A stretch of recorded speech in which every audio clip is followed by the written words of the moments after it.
Du jour. Tout de suite, l'actualité internationale.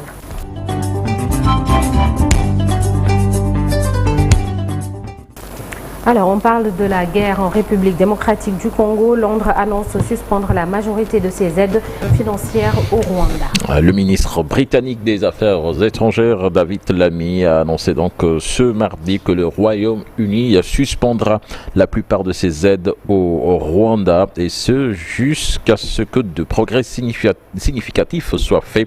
Londres dénonce la prise de Goma et Bukavu par le M23 et les forces de défense rwandaises. Les suspensions concernent plusieurs domaines comme l'aide financière bilatérale directe au gouvernement rwandais, la formation militaire ou encore les activités de promotion commerciale avec le Rwanda. Seuls les programmes destinés aux plus pauvres et plus vulnérables seront sauvegardés. Les annonces britanniques interviennent moins d'une semaine après la décision du Trésor américain de sanctionner le ministre de la coopération régionale, James Kabarebe, présenté comme acteur principal du soutien de Kigali au groupe armé du M23. Figure historique de l'appareil sécuritaire rwandais, le général à la retraite a dénoncé ce mardi pendant une réunion avec des partis politiques les mesures punitives contre le Rwanda qui, selon lui, compromettent des efforts de paix menés au sein des processus de négociation fusionnée de Luanda et à Nairobi. Nous allons à Tunisie à présent. 8 personnes ont été condamnées à mort hier pour l'assassinat en 2013 de l'élu tunisien de gauche Mohamed Brahmi qui avait choqué le pays. On se le rappelle. Donc ces personnes ont notamment été reconnues coupables d'avoir perpétré un crime visant à changer la nature de l'État. Selon la même source, une 9e personne en fuite a été condamnée à 5 ans de prison.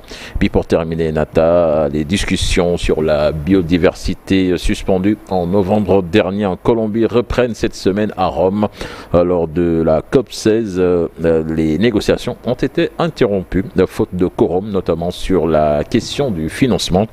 L'objectif reste clair, mobiliser les fonds nécessaires pour appliquer le cadre mondial pour la biodiversité adopté à Montréal. C'était en 2022. Les États s'étaient engagés à réunir 20 milliards de dollars par an d'ici 2025, puis 30 milliards d'ici 2030.